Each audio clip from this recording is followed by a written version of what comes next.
All right, everybody, welcome to another edition of Tommy Chris TV. It's great to have you with us as always. And our guest today is Rock and Roll Hall of Fame guitarist Chris Wintrip, and he's a dear friend. And my puppy dog just showed up. All right. He joined the show. Chris, welcome to the show. Great to see you as always. And I know you got a lot of stuff going on, and you wanted to get right to this new project you're doing on YouTube. So tell us about that.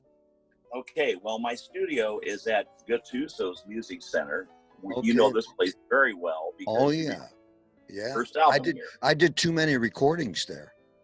You did, and I keep getting reminded of that daily. The new project is called Musician Emporium, and it is a program based from guitar point of view. So obviously I'm a guitar player, guitar instructor.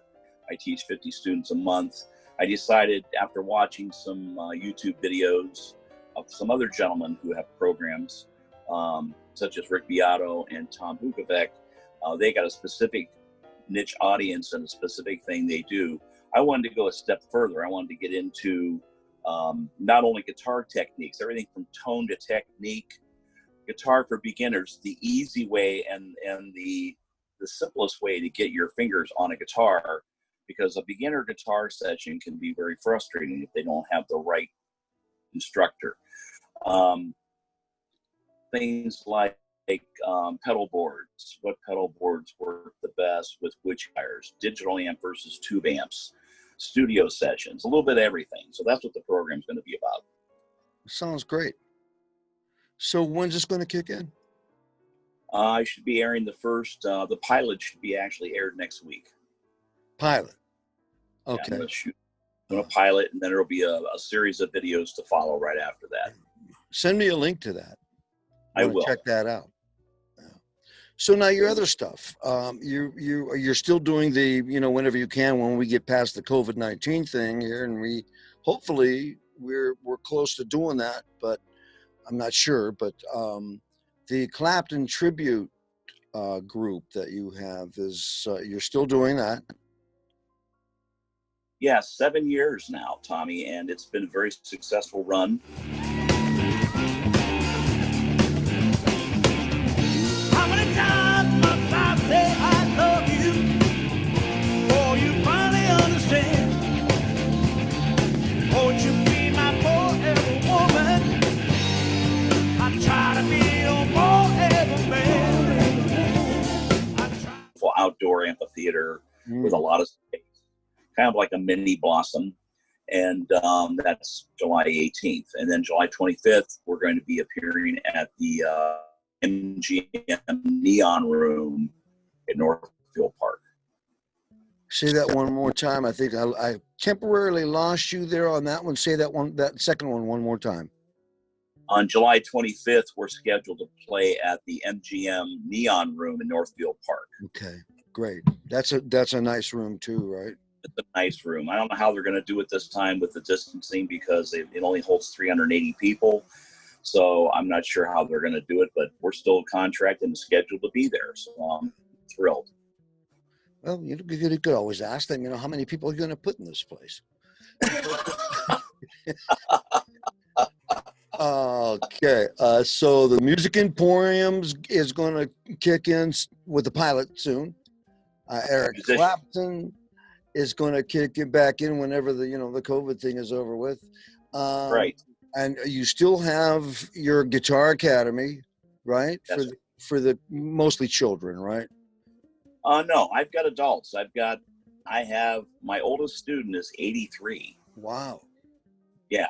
And he's a blues lover, and he's got some nice little acoustic guitars. He's got some Taylors, and all he wants to do is play the blues. So I just go to his house and sit down and teach him blues riffs and chord progressions, and he's very happy. And he also comes out with his wife to see me perform occasionally at different venues. And it's a cool thing.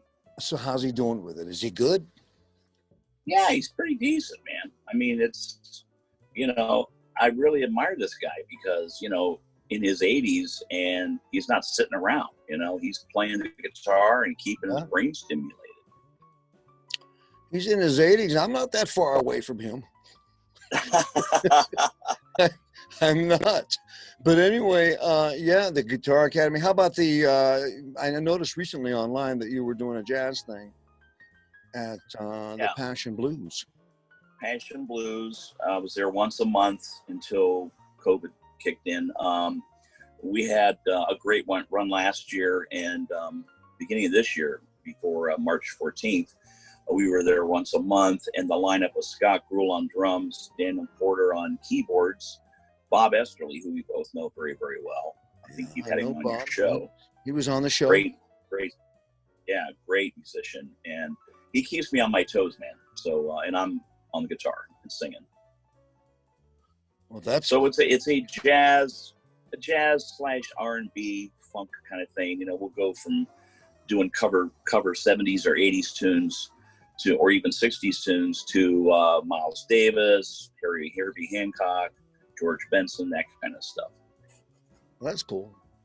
So you basically have the same guys that you're using the Clapton tribute band. You use the same guys basically on the jazz thing. I know Scott. Yes. Scott's worked with me. Yes. I know he's a great. Oh yeah. I know Dan. He's a wonderful keyboard player, man. Yeah, he's very nice.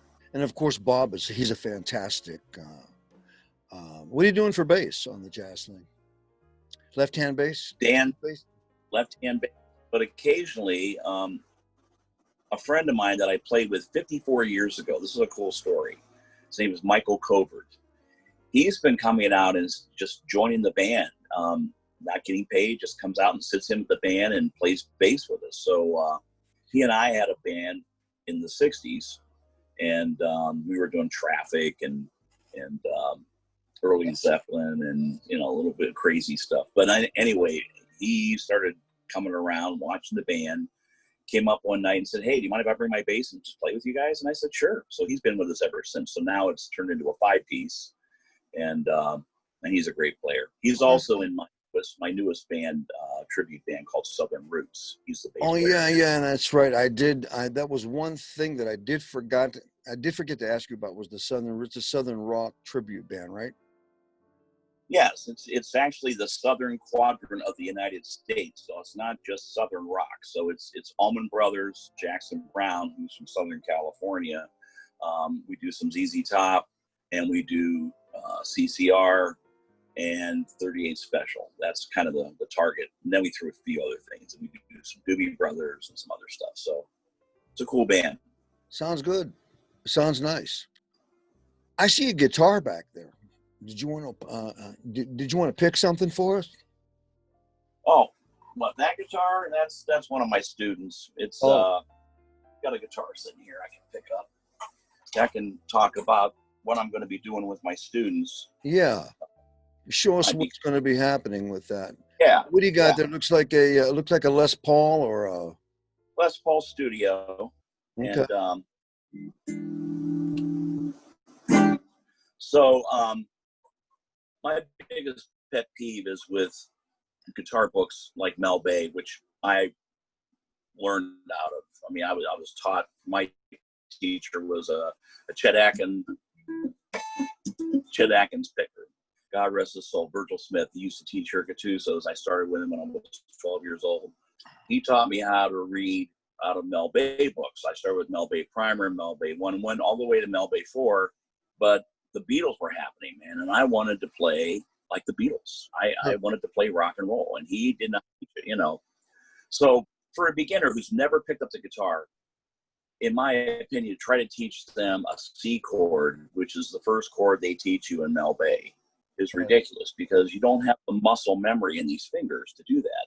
So my approach, actually, that chord is not that easy to play for a beginner. It isn't.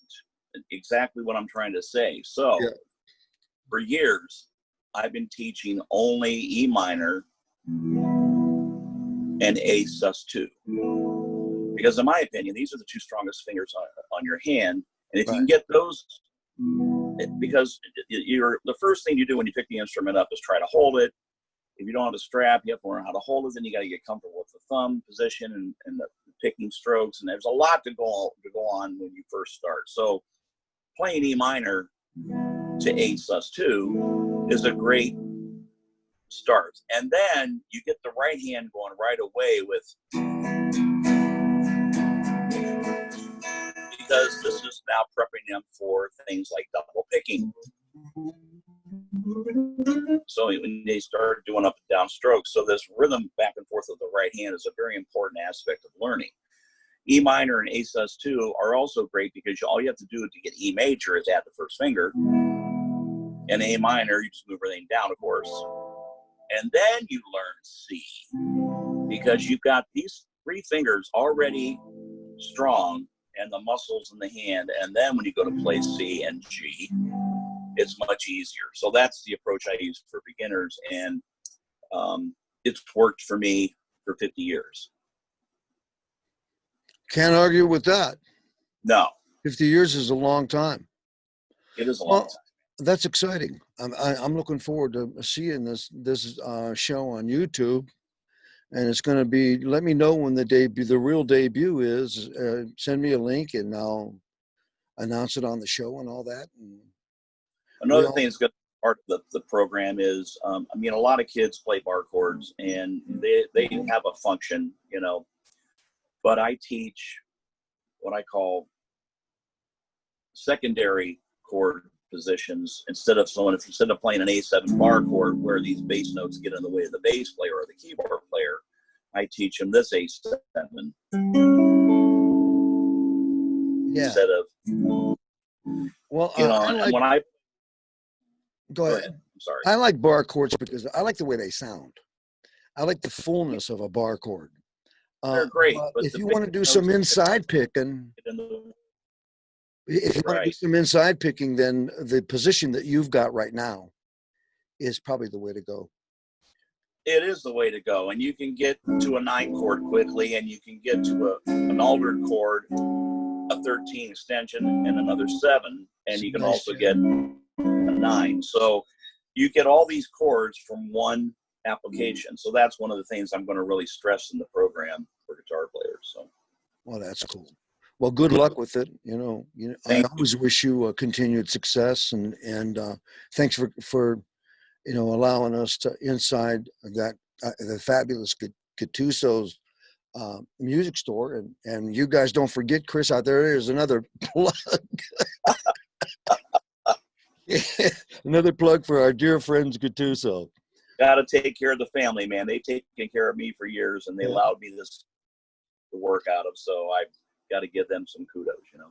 Well, speaking of family, give my best to yours. I haven't seen them in ages, and Christopher. And yours as well. And I never got to see him. I think the last time I saw Christopher, he was about yay high. So. Oh, he's taller than me, and he's playing out with me now, doing cajon gigs. There's another thing I was going to ask you about is your kids are playing. You're doing a thing for kids too. Yeah, with Clay and Chris both, we'll do a trio thing from time to time when we're able to play that again. But we did do some trio, prior to COVID, and then Chris and I have got some duo gigs coming up late July and August. Well, great. Sounds good, man. And don't forget to drop us a line. Stay in touch with us. Continued success. Be healthy. Be safe. Keep your social distancing going on there at Gattuso's. Don't let anybody cough on you or anything like that. No, man. I got my mask, Gattuso's music on it. Oh, yeah? Got our own, I'm going to have to get me a complimentary Gattuso's a mask, a COVID mask. I'll have Marcella send you one. Okay, sounds good. All right, Chris, take care, my man. We'll talk to you soon, and thanks for coming by and spending some time with us. Thank you, man. Love you, buddy, and thanks for having me. Okay, no problem at all.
but I'll never forget last night.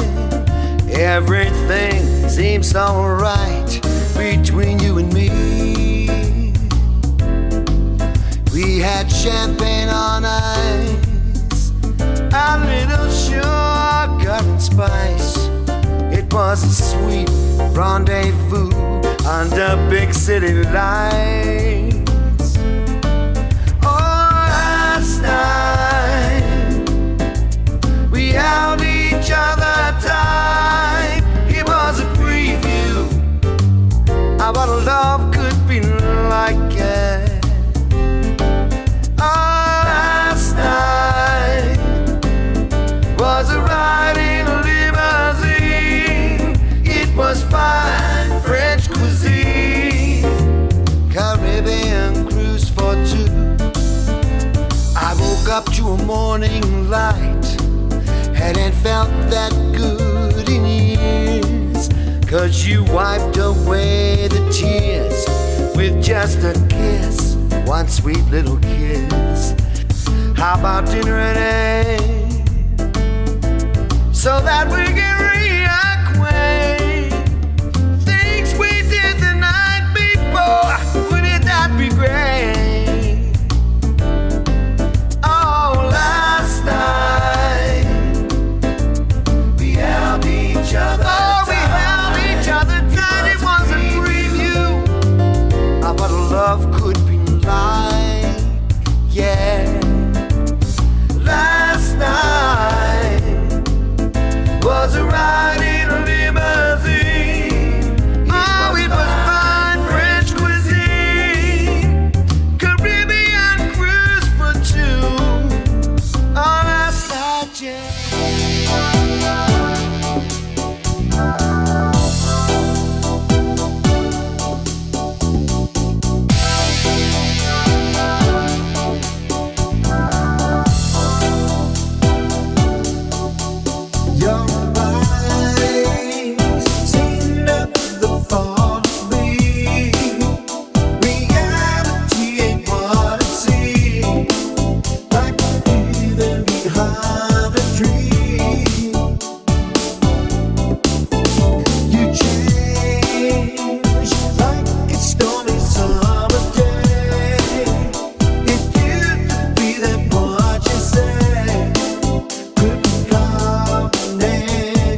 I miss those